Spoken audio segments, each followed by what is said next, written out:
Hello everyone, welcome to my channel Shilpi's cooking world. আশা করছি সবাই ভালো আছেন। আজ আমি চিকেন তেহারির রেসিপিটি আপনাদের সাথে শেয়ার করব।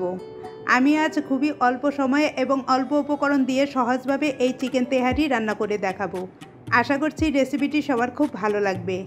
রেসিপিটি ভালো লাগলে আমার চ্যানেলটি সাবস্ক্রাইব করে পাশে থাকা বেল আইকনটি ক্লিক করবেন। চলুন তাহলে রেসিপিটি দেখে নিই। চিকেন তেহারি রান্না করতে এখানে আমি 3 কাপ পোলাওর চাল নিয়েছি। আমি এখানে চিনি গুঁড়া পোলাওর চালটা নিয়েছি। আপনারা কালিজিরা বা বাসমতি চাল দিয়েও এই রান্নাটা করতে পারবেন। এবার চালটাকে আমি 4-5 বার ভালোভাবে হাত দিয়ে কষলিয়ে ধুয়ে নেব, যে পর্যন্ত চাল থেকে পরিষ্কার পানি বের না হয়। আমি চালগুলোকে ভিজিয়ে রাখবো না, সাথে সাথেই চালগুলোকে একটি ছাঁকনিতে রেখে ছেঁকে নেব। এখানে আছে চিকেন। আমি এখানে 1 কেজি চিকেন নিয়েছি। আর চিকেনের পিসগুলোকে আমি মাঝারি সাইজ করে কেটে নিয়েছি। আপনারা চাইলে চিকেনের পিসগুলোকে ছোট ছোট করেও কেটে নিতে পারবেন।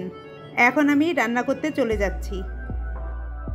একটি প্যান চুলায় বসিয়ে তাতে দিয়ে দিচ্ছি 3/4 কাপ সরিষার তেল। আমি আজ রান্নাটা সরিষার তেল দিয়ে করব। আপনারা চাইলে যে কোনো রান্নার তেল দিয়েই এই রান্নাটা করতে পারবেন।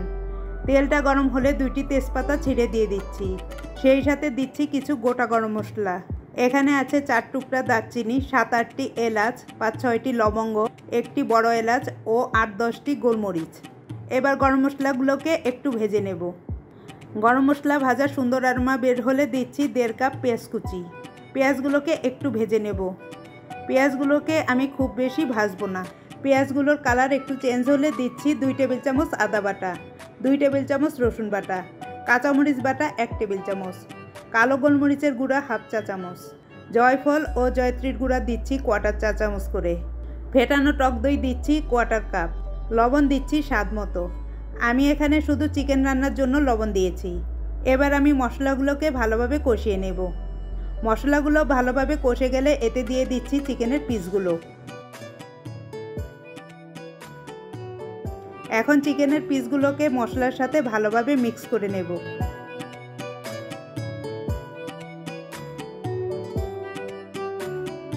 মিক্স করা হলে চুলার আঁচ মিডিয়াম টু লোয়ে রেখে ঢাকনা দিয়ে ঢেকে দিচ্ছি 5 মিনিটের জন্য। 5 মিনিট পর ঢাকনাটা খুলে দিচ্ছি।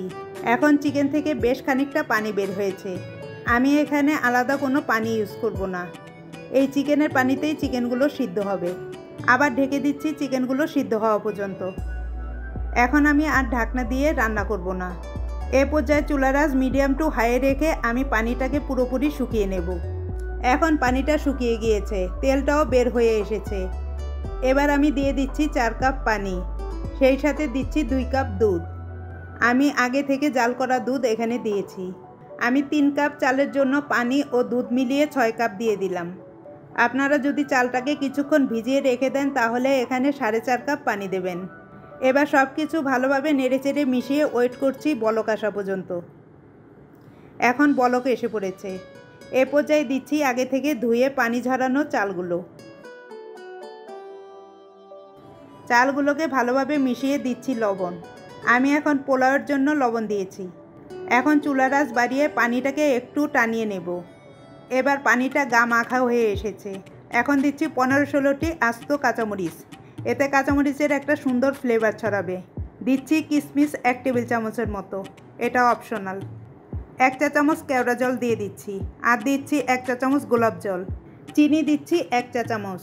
চেষ্টা করবেন এই রান্নাটায় চিনিটা ইউজ করতে, এতে করে টেস্টটা ভালো হবে।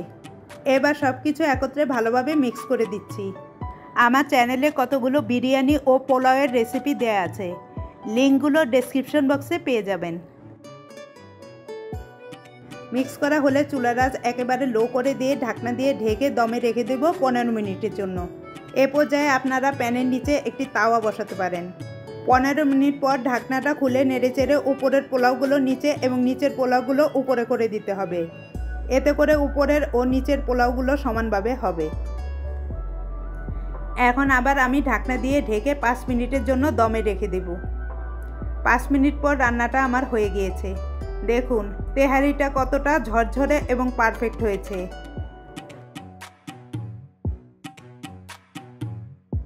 আমি এখন এগুলোকে চুলা থেকে নামিয়ে নেব।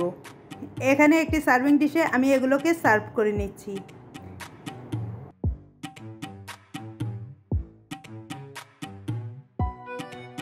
এই তো খুব সহজেই ঝটপট তৈরি হয়ে গেল আমার খুবই মজার চিকেন তেহারি। সামনে ঈদ, ঈদের দিন আপনারা এই সহজ চিকেন তেহারির রেসিপিটি বাসায় ট্রাই করতে পারেন। দেখবেন সবার খুব ভালো লাগবে। ভিডিওটি ভালো লাগলে লাইক, শেয়ার ও কমেন্ট করে সাথেই থাকবেন। আজ এ পর্যন্তই। সবাইকে ঈদের আগাম শুভেচ্ছা রইল। ভালো থাকবেন এবং সবাইকে ভালো রাখবেন। ঈদ মোবারক।